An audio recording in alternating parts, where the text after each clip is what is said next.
Jadi saya menjangkakan sebelum Hari Merdeka, saya nak merdekakan dulu wilayah persekutuan daripada COVID. Itu matlamat saya lah.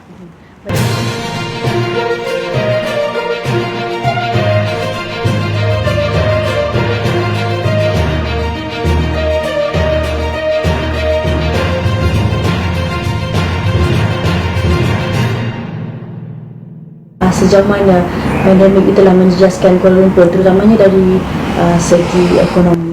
Sebenarnya menjejaskan semua aspek kehidupan di Kuala Lumpur. Kuala Lumpur ni kita tahu pusat komersial, pusat perdagangan, pusat segala-galanya. Kuala Lumpur itu adalah jantung kepada negara kita. Kemudian bila jantung ini dihentikan, cuba bayanglah. Kalau kita manusia hidup, jantung itu dihentikan. Bila jantung dihentikan, kesan dia pergi ke semua tempat-tempat lain. Sebab jantung itulah pusat. Jadi apabila Kuala Lumpur terpaksa juga tunduk kepada perintah kawalan pergerakan. Bila kata Kuala Lumpur tu, saya kira wilayah persekutuan lah, mana termasuk Putrajaya. Di situlah pejabat Perdana Menteri, di situlah kementerian-kementerian, di situlah agensi-agensi. Ya. Kemudian dari segi soal industri pula, di situlah segala corporate office, di situlah segala gedung besar-besar, di situlah segala pembangunan besar-besar, semuanya terhenti. Ya. Dan kerja-kerja pembinaan dan sebagainya terhenti. Jadi kesannya terlalu amat besar. Sebab itu kalau nak dikirakan, Kuala Lumpur lah yang paling tak mahu sekali kepada COVID yang berpanjangan ini. Tapi apakan daya kita? Sebab negara lain pun minggu lepas Sydney di Australia kena lockdown. Di Jepun menghadapi masalah sama, dan UK mula menghadapi masalah yang sama berulang-ulang kali. Jadi kita terpaksa menerima ini sebagai satu realiti dan kena terus berikhtiar.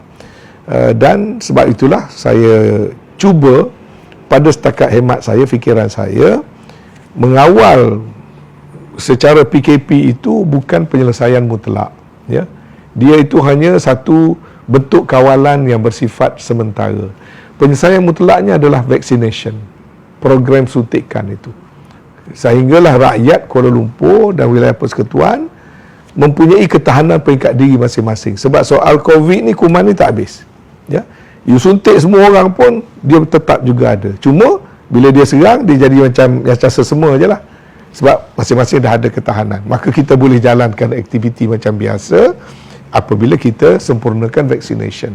Lalu saya kira inilah satu perkara yang paling penting sekali sekarang ini.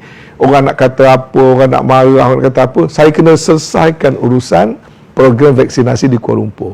Jadi tak cukup dengan PPV Mega, kita minta klinik-klinik swasta buat juga, kita minta hospital swasta buat juga, kita minta pasukan bergerak buat juga, now kita guna pula mobile truck buat juga. Ya.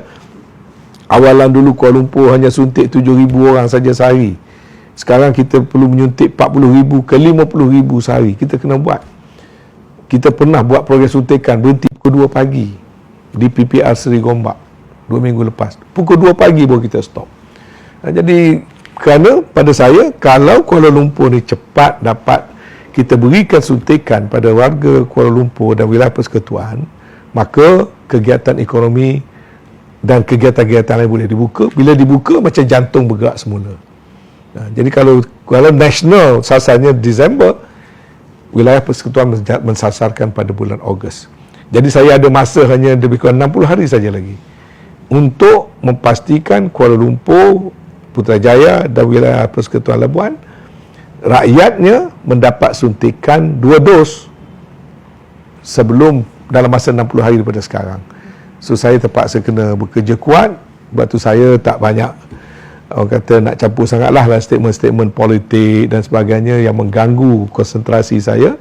Saya nak pulun memastikan warga wilayah persekutuan cepat dapat vaksin, termasuk orang media. Ya, saya bukan saja mengatur setakat yang PPR, saya atur untuk media, saya atur untuk construction, saya atur untuk pasar borong, saya atur untuk penjaja kecil, saya atur untuk food riders dan sebagainya, berserentak. Ya, dalam proses itu bukan mudah. Ya, banyak birokrasinya, banyak persetujuan nak dicapai, dan tak cukup guna doktor kerajaan. Saya terpaksa mobilize doktor swasta. Patut bayar, kita bayar. Ya, Kita buat semua secara di luar kotak sekarang ini supaya, dan Alhamdulillah sekarang ini dah lebih 1 juta warga wilayah persekutuan sudah pun mendapat suntikan pertama, dan kita dah capai almost 60% sudah, which is tertinggi dalam negara kita lah. Dan 60% lagi 3 minggu 4 minggu kita melepasi 80%. Kemudian menyusuli pula dos yang kedua. Jadi saya menjangkakan sebelum hari merdeka saya nak merdekakan dulu wilayah persekutuan daripada COVID. Itu matlamat saya lah. Tan Sri, selain daripada usaha Tan Sri untuk memberi vaksin kepada wilayah Kuala Lumpur dan sebagainya, mungkin ada bentuk bantuan lain yang diberikan oleh kementerian kepada penduduk di sekitar Kuala Lumpur ni dari PKP 1 sehinggalah kini? Ya, saya ambil pendekatan proaktif ya. Sebelum kerajaan umumkan untuk peringkat nasional pun, kita di Kuala Lumpur kita dah buat ada program wilayah Cakna 1.0. Waktu tu bantuan prihatin dan sebagainya belum datang. Kerana Kuala Lumpur tu paling ramai terjejas. Saya kena bertindak pantas. Setakat mana yang ada dalam ruang lingkup kuasa saya lah. Jadi kita dah buat program wilayah Cakna 1.0 dengan membuat beberapa memberikan beberapa kemudahan kepada warga Kuala Lumpur. Sampailah sekarang ini dah wilayah Cakna 6.0, 5.0, 6.0. Di celah-celah yang diumumkan oleh kerajaan secara keseluruhan ya. Tapi ada perkara yang kita di pihak berkuasa tempatan, kerajaan tempatan macam Bandaraya, PPJ boleh lakukan, saya lakukan. Banyak ya sebenarnya, macam mengecualikan lesen, mengecualikan bayaran sewa, duduk rumah free, tak payah bayar ya. Waktu total lockdown tak boleh bisnes. Sekarang lockdown tapi masih boleh berniaga, kita bagi 50%. Kemudian kita ada program My Beras. Every week saya berikan beras percuma kepada yang tak mampu. Kita buat pula program wilayah bebas berniaga. Berniagalah di mana-mana asalkan ikut peraturan ya, tapi dipermudahkan. Lesen berniaga boleh minta secara online saja, lulus automatik dan sebagainya. Itu pun masihlah ada masalah di sana sini. Tapi maksud sayanya kita berikhtiar berbagai-bagai cara. Yang terbaru saya memberikan rebate semua pembayar cukai pintu di Kuala Lumpur ni, semua pemilik bangunan mereka kena bayar cukai pintu secara wajib. Jadi yang mana dah bayar kita akan bagi balik pemberian rebate ya kepada pembayar-pembayar cukai pintu. Kemudian kita juga ada buat beberapa lagi program macam memberikan program usahawan muda kota. Yang terbaru ni yang saya sedang susun sekarang, saya nak menyediakan kemudahan untuk orang musafir di mana kalau dia datang kerana keluarga dia sakit kena COVID, dia kena menjaga dia daripada luar misalnya, tak ada tempat tinggal. Saya ini buat secara NGO ni, di luar pada kementerian pun kita usahakan juga buat secara NGO, di mana dia boleh duduk di hotel yang kita sediakan dengan tak payah bayar ataupun bayar setakat mana dia mampu bayar. Kita juga akan melancarkan pertengahan bulan ini Central Kitchen. Kita cari volunteer, kita akan memasak makanan, kita hantar dengan gunakan food grab kepada orang-orang yang barangkali kadang-kadang mak ayah masuk ke hospital kena COVID, anak-anak tak reti nak masak, dia duduk di rumah, terpaksa diasingkan. Ada kes-kes begitu. Kita juga buat program mental health, orang sedang tertekan dengan berbagai-bagai masalah, kita nak adakan program counselling. Ini saya akan umumkan pada 15 bulan Julai yang akan datang. Jadi usaha tu banyaklah, tak tersebut oleh saya satu persatu, sebagai menokok tambah program-program yang diumumkan secara resmi oleh kerajaan. Dan sekarang ni pun kerajaan seperti mana diumumkan oleh Perdana Menteri akan ada lagi ni siri-siri program bantuan. Walaupun di luar sana cakap itu dia sebut 1-2 perkara je, ulang-alik KWSP, moratorium, air sina. Tapi saya nak beritahu pada masyarakat, kerajaan tidak fikir setakat hanya moratorium dan air sina. Kerajaan dah kaji dah. Kadang-kadang soal air sina atau KWSP ni kita duduk semak, sebagian besar duit tak ada lah pun nak withdraw. Kalau duduk bagi pun banyak orang dah tak boleh ambil duit dah. Duit dah withdraw dah. Kerajaan akan buat lebih daripada itu. Dan saya percaya PM akan umumkan sesuatu sementara kita dalam Pelan Pemulihan Nasional. Jadi konsep membantu ni tak ada negara dalam dunia bantu macam kita. Cuba jengok tanya di Indonesia, jengok tanya di Singapura, jengok tanya di Thailand, jengok tanya negara-negara ASEAN yang lain, apalagi di negara maju. Bila dia buat program mengatasi COVID ini ada tak sebanyak kepelbagaian bantuan macam kita. Kita lockdown saja, makanan hantar door to door. Negara lain lockdown tak ada hantar makanan. Saya terpaksa guna kapal terbang, kapal laut hantar makanan ke Labuan sebab kerana kita buat lockdown di Labuan. Dan sekarang ni saya terpaksa menghantar ke Pantai Dalam, Pantai Sekambut Dalam, Sekambut Dalam Pantai Dalam, hantar makanan. Baru ni 3,000 unit rumah di Desa Rejang kita hantar bantuan makanan door to door. Jadi kadang-kadang oleh kerana benda ni banyak sangat dipolitikkan, orang buat macam-macam lah, kalau yang gagal lah dan sebagainya. Tapi saya fikir kita patut juga bersyukur dengan apa yang telah kita laksanakan. Tapi macam saya kata tadilah, sebagai kerajaan kita terimalah. Kan bila ada kerajaan ada pembangkang, ada orang yang nak jatuhkan. Jadi cara nak jatuhkan ni macam-macam lah. Bina persepsi buruk, buat fitnah, buat hasutan. Jadi itu kita kena terima dengan berlapang dada, tapi kerajaan kena remain fokus.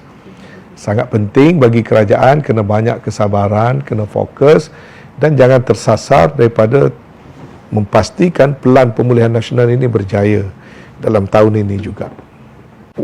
Jadi Tan Sri, Labuan juga merupakan sebahagian daripada wilayah persekutuan dan kita tahu terletak jauh di Borneo. Jadi bagaimana kementerian menangani keadaan ini sebab pandemik dan keadaan yang jauh, dan mungkin ada tak Tan Sri sendiri ada buat PPV mobile ni untuk, ada tak plan untuk buat di Labuan sama? Dia setiap tempat dia model yang berbeza, tak sama ya. Kalau macam di Labuan kita nak buat PPV mobile dia tidak senang.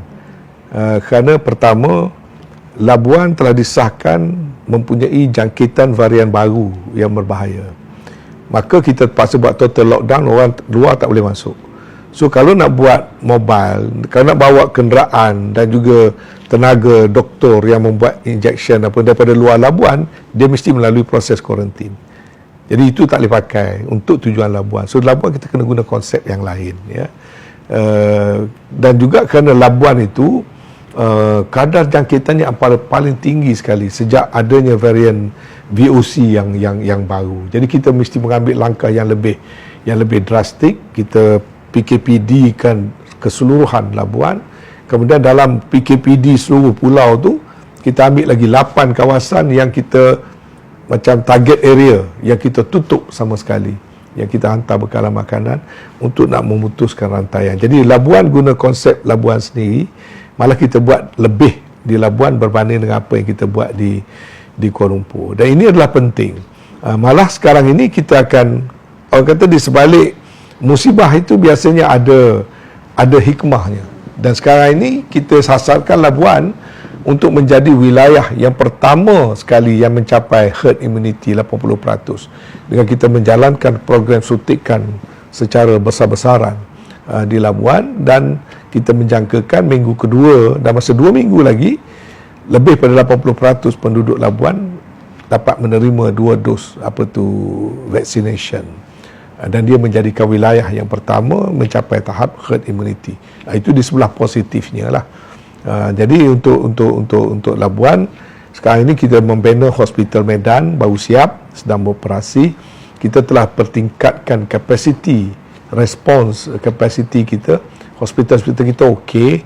Kita juga daripada membuat suntikan pada kadar 700 orang saja sehari sebelum pada ini, sekarang ini Labuan boleh buat suntikan 3,000 ke 3,400 orang sehari, dan itu lebih pada mencukupi lah untuk mencapai sasaran kita. Dan pada masa yang sama Labuan ni unik kerana dia mempunyai sempadan yang poros. Satu kedatangan warga asing, yang keduanya perkapalan, yang ketiganya adalah komuniti industri oil and gas. Jadi bukan saja wabak itu berada di mainland ataupun di pulau, tapi ada wabak di atas kapal, ada wabak di oil rigs, dan ada wabak yang bergerak dibawa dari tempat lain turun di Labuan. Jadi pengurusan Labuan dalam mengawal COVID lebih mencabar.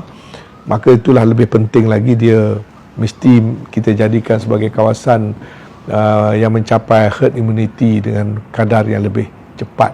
Alhamdulillah sekarang ini semua program berjalan dengan baik di Labuan. Progress vaccination pun bagus. Kapasiti untuk kita merawat pun dapat dipertingkatkan. kepahaman rakyat Labuan pun nampaknya cukup tinggi, volunteers bekerja cukup banyak dan mereka semua menggembelingkan tenaga dan saya memantau secara harian perkembangan di sana dan saya fikir dalam masa 2 minggu, 3 minggu lagi Labuan akan menjadi kawasan hijau.